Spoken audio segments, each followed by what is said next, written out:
Welcome to the ArmaniTalks YouTube channel. I'm your host, ArmaniTalks. In this channel, I'm covering communication skills for you to level up your way with words, become much more articulate. In today's episode, we're entering the world of emotional intelligence, and we're going to be talking about the difference between sympathy and empathy. Sympathy is when you're trying to relate to someone from your lens. Empathy is when you're trying to relate to someone from their lens. Now, here's the thing. Sometimes your ability to sympathize will be higher than your ability to empathize. Imagine that your close friend, their dad just died from cancer. Your dad is still alive. Can you really empathize with this person? Not really, because the most you can do is view it from your lens.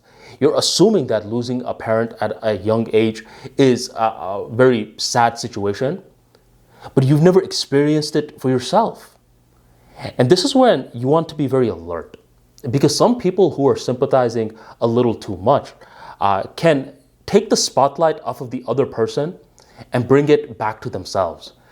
They start to say, well, yeah, if my dad died, then I'd be really upset too. And they're just talking about themselves a lot. And this other person is thinking, well, your dad didn't die. You still have your dad. So shut up and let me talk. Okay? And I think one of the smart things to do in moments like this is to do your best to transform this sympathizing moment into an empathizing moment. But Armani, you just said that there's a big difference between sympathy and empathy, and if my dad didn't die, how am I supposed to empathize? This is when you want to get similar experiences and you want to magnify it. So your dad did not die from cancer, but a long time ago, your favorite teacher died from cancer. And you felt very sad in that moment. You didn't want other people to talk about their experiences and too much and such. You just wanted them to shut up and listen.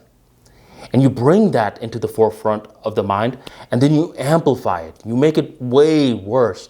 It increases in intensity. And now you're slightly turning this sympathizing moment more into an empathizing moment.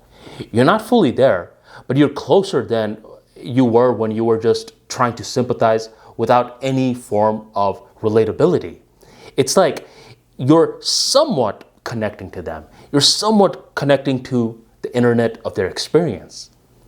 And this is when you're able to have better insights. You're like, wait a minute, I shouldn't be talking right now. I should actually just be listening right now and do my best to be one of those shoulder to cry on kind of situations where I let them talk about whatever they want to talk about. Sympathy and empathy are not the same situations, but we can get close to turning sympathy into empathy when we could find a similar moment from our database that somewhat matches their experience. It doesn't have to be identical. It can be somewhat similar. And once we find something somewhat similar, we increase the volume in terms of emotional pain. And this allows us to easier relate to the other person in terms of an empathy level. We're doing the best with what we have. So if you enjoyed this talk, go on and drop that like for me right on below. And thank you very much for joining the ArmaniTalks YouTube channel.